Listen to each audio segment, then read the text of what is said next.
Krishna, you are saying in a way that the scientific quest, as it is right now, is a healthy quest.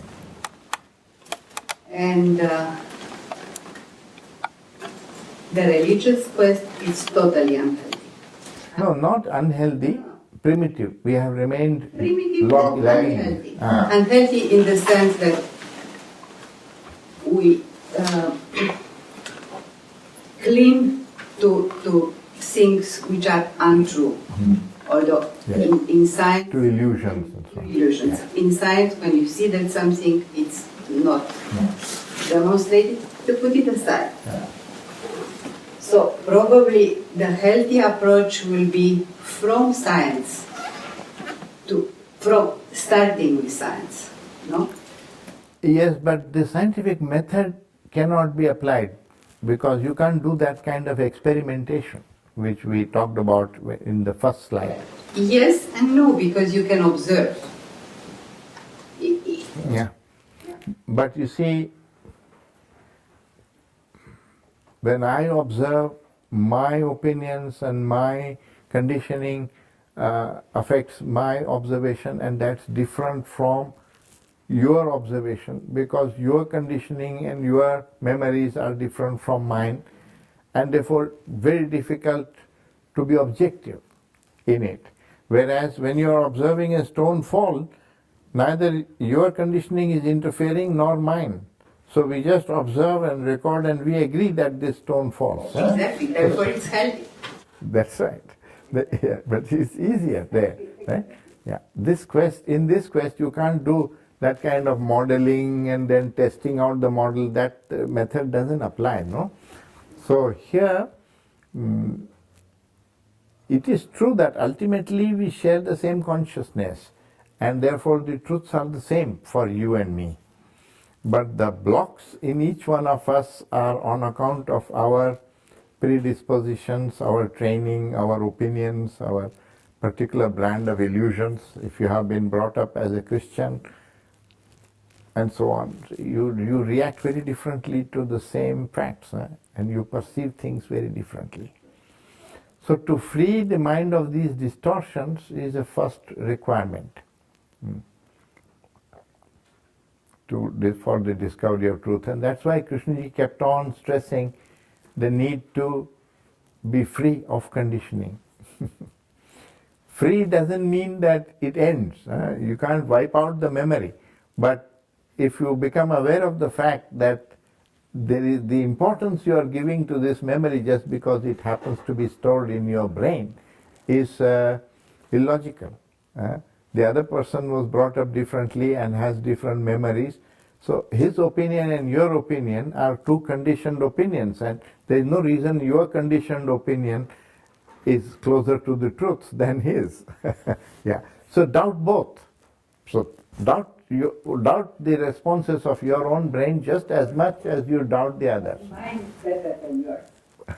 No, that is ego. That is the ego. So that's why the ego is the greatest barrier. All this, my religion is greater than your religion, my country is greater than your country. You haven't even examined the other country. And basically you are saying this is greater because I was born here. It's really silly, but we have all been so much propaganda that every country is saying that all the time. Our culture is the best culture. So in a Krishnamurti school, you don't. You expose and you tell them that this is propaganda.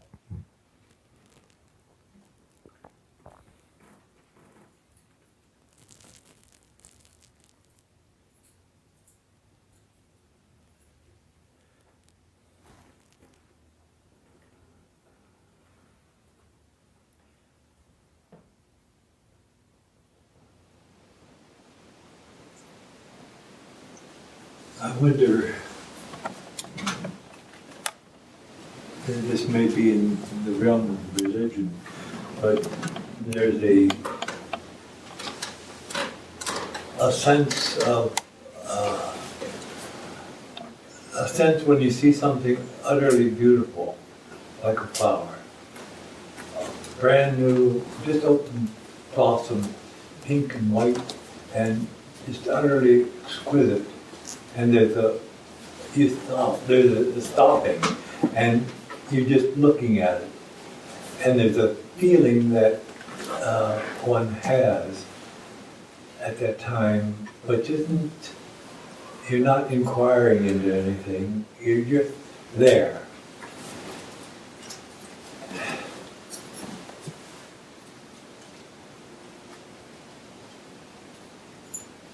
I don't know.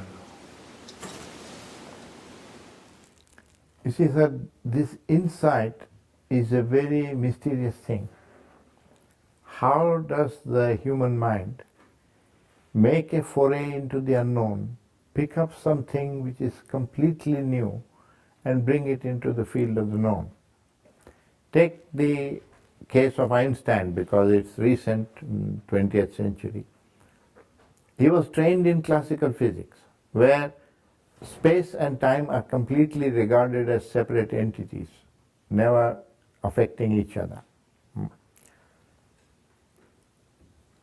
In his experience also, he never encountered velocities comparable with light, and therefore there was no experience where space and time were mixing together or interacting with each other. Now, how did he come upon the insight that space and time are not independent of each other, that there is one continuum called space-time? That's a totally new paradigm. How did that mind come upon that? All he had was that the entire picture is not fitting. There are some observations which are not fitting. That's all. So that there was this question that something is wrong with what our assumptions with which we are proceeding. But it was not known what was wrong.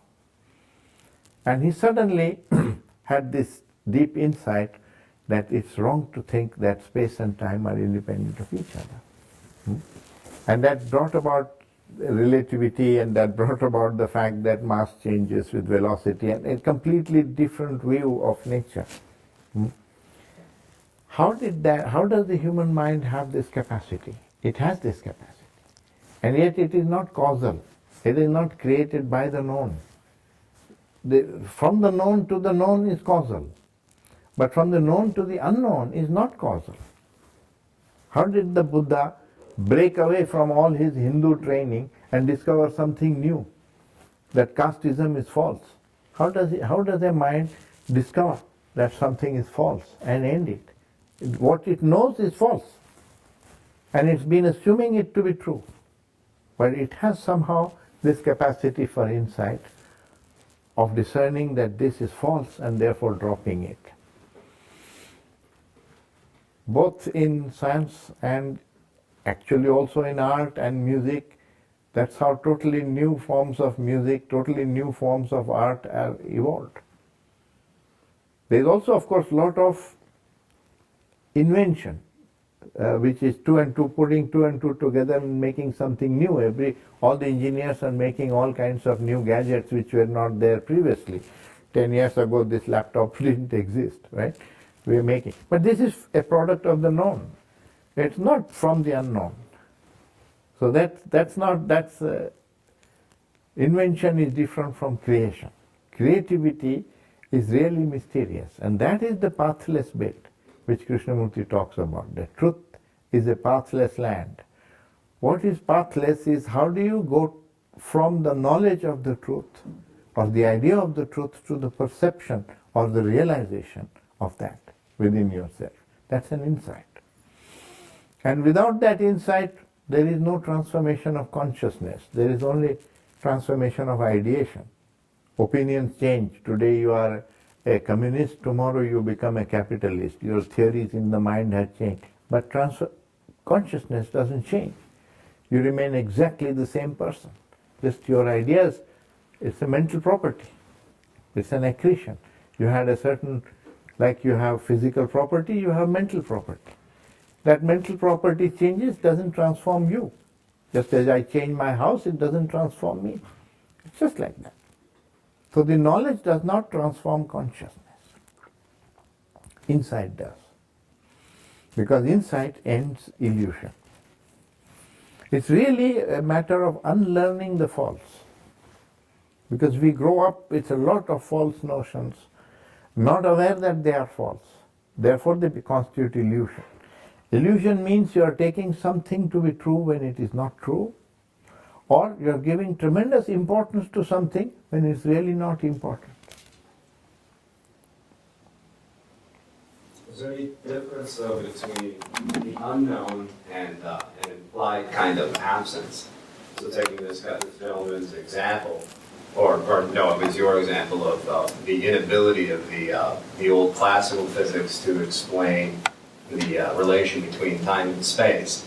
In that failure, it actually has an implied answer, and that there is something absent within the equation that this failure is actually pointing to. So what I'm saying is that isn't there a difference between an implied absence, an actual specific absence, and the unknown? Which the unknown would be something different.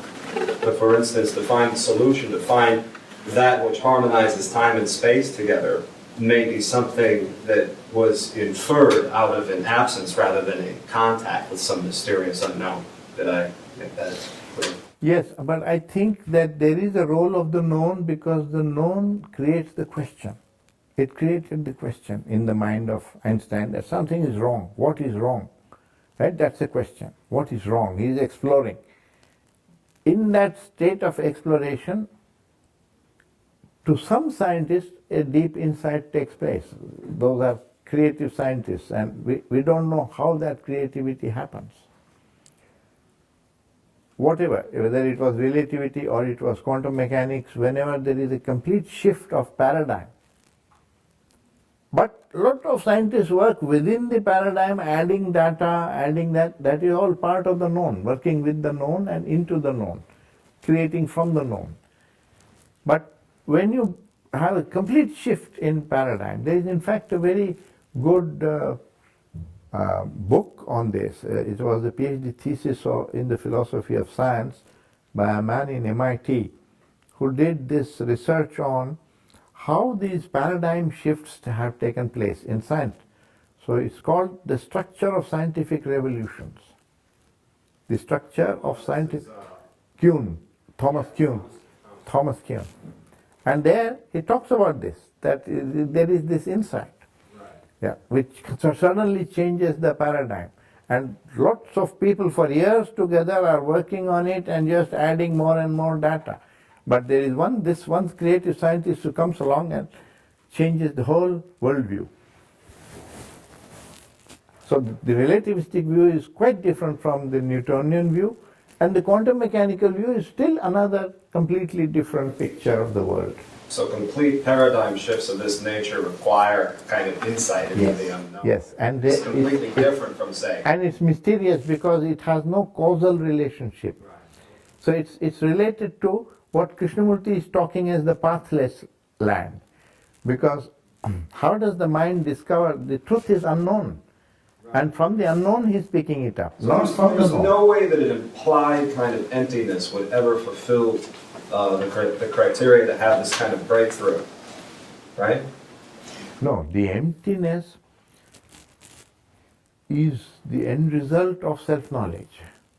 That is, when you ended all illusion, the thought process undergoes a change because the thought is no longer colored by illusions and driven by illusions. So the enmity for the Hindu to the Muslim ends, because he has seen this. He has seen that the other man is yourself. He has seen that, perceived that, and that all these notions are dividing us. So the division is coming from illusion, and from that coming, the hatred is coming. In other words, the Arab and the Jew are really not different from each other. They only think that they are different from each other. It's not true. They are not able to see the truth because of all the notions they have in their idea, in their head. And those notions have been fed by propaganda. This man has been told God is like this, you must worship him like this, and so on, and he is accepting all that. That man has been sold something else about God and how to pray to God. And this man calls it my culture, he's attached to his culture, this man is attached to this. Actually, both are ignorant. Neither this man knows if that is true, nor this man knows what he has been told is true. if they had only the humility to know this, they would become friends and say, well, I don't know really what the truth is. That would be the religious mind. Not the believing mind and asserting mind is not the religious mind. But the religious mind is one with humility, which knows that I don't know. I don't know what the truth is. No, none of us here knows what God is, right? You have various ideas about God, but those ideas are not, you don't know if they are true. And how can there be different ideas and all of them can be true? So, if truth is universal, if truth is the same for everybody, then it can be that the Hindu God is different from the Islamic God, is different from the Christian God. So what is this? What is God? So it's more intelligent to say, I don't know, than to assert when you don't really know.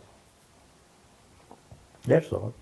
But we are not creating people who are in quest of truth. We are creating people who are attached to the me and the mine, which is the ego. So the ego is the greatest block to the quest for truth. In the scientific quest, it can be eliminated by several people repeating it, and the ego doesn't interfere all that much. Well, we're not trying to eliminate the ego, right? Huh? We're not trying to eliminate. Then you're not, well, you don't want it to come into your science, in your perceptions. Then you do, but it's easy to do that. In natural science, but if I go into... No, see, I'll give you an example. You're watching a fish and you're studying the fish.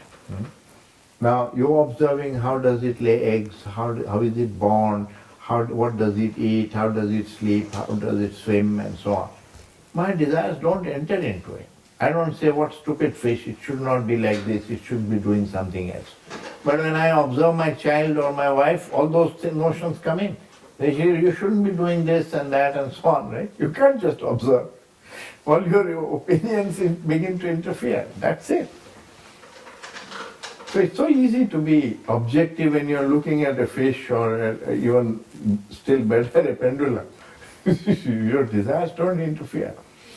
Unless you have given a theory and you are somehow wanting to build that theory up, so you falsify then it's caught by somebody else who repeats that experiment. And therefore it's eliminated. It doesn't become part of science. But here it's very difficult.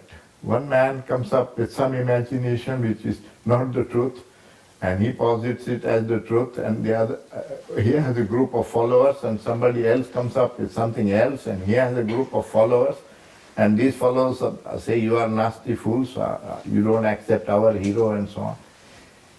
It's not a quest for truth, it is just assertion everywhere. So the illusion divides us, the truth cannot divide us.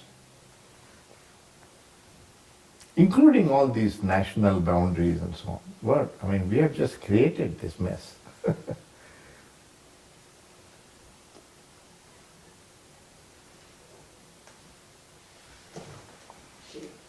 A simple thing, if we were to really evolve, a simple thing, why don't we all agree? We won't use war to solve problems. You accept that within the country, no?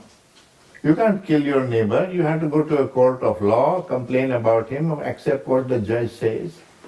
Why shouldn't we accept that throughout the world? Then you don't need armies, you don't need planes, you don't need all these guns, you only need a police force. Right. And all of us will be more prosperous and all this silly nonsense will end. But we are not intelligent enough to accept such a simple thing, which is so beneficial for the whole of mankind. Half our energy and revenue is going in armaments.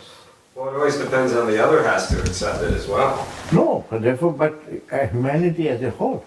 We have a United Nations. Right. Why don't they outlaw war?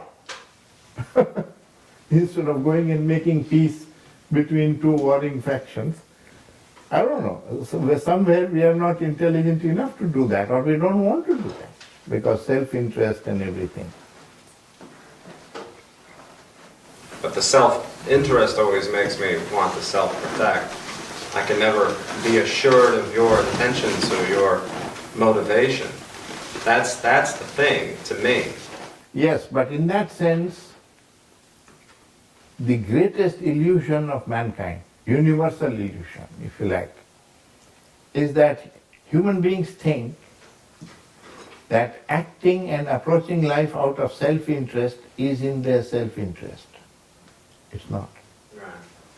You can see what is happening to the world because each person is acting out of self-interest.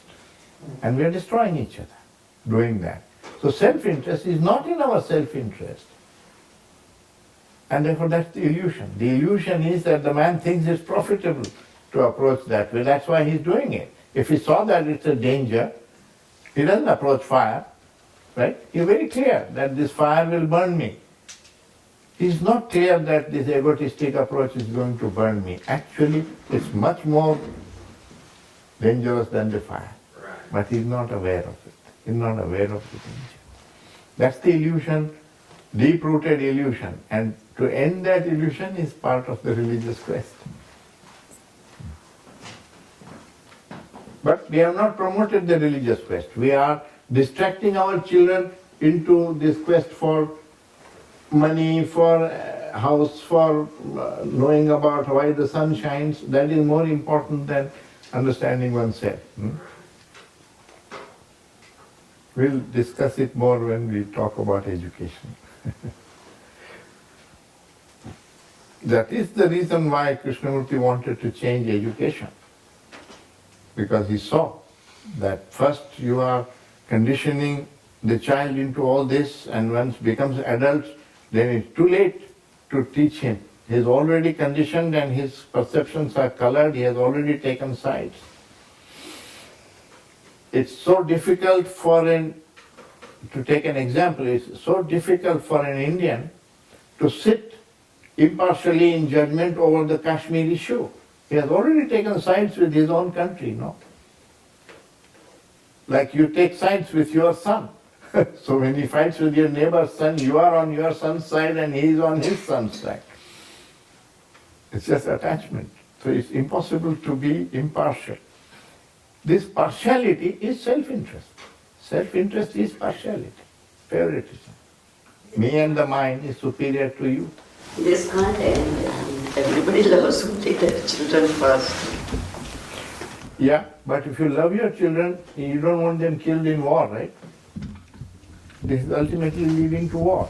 That's what Krishnaji is explaining. Either you see it or you don't see it. He's saying you are living this way, you are promoting competition. The same thing is creating competition between nations, creating war and all this division. So free yourself of this. Yesterday somebody said, no, that's what he said. You have to be the change you want to see in the world. So if you want to end division out there, between Pakistan, India, Palestine, this, that, you have to end illusion here, division here. Division is based on illusions.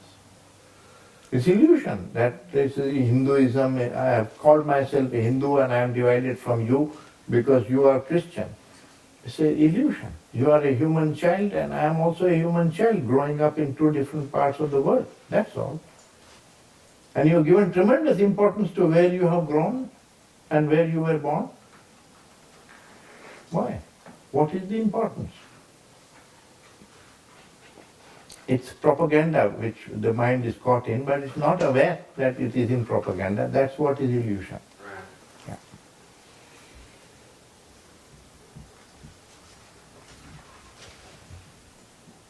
9 o'clock.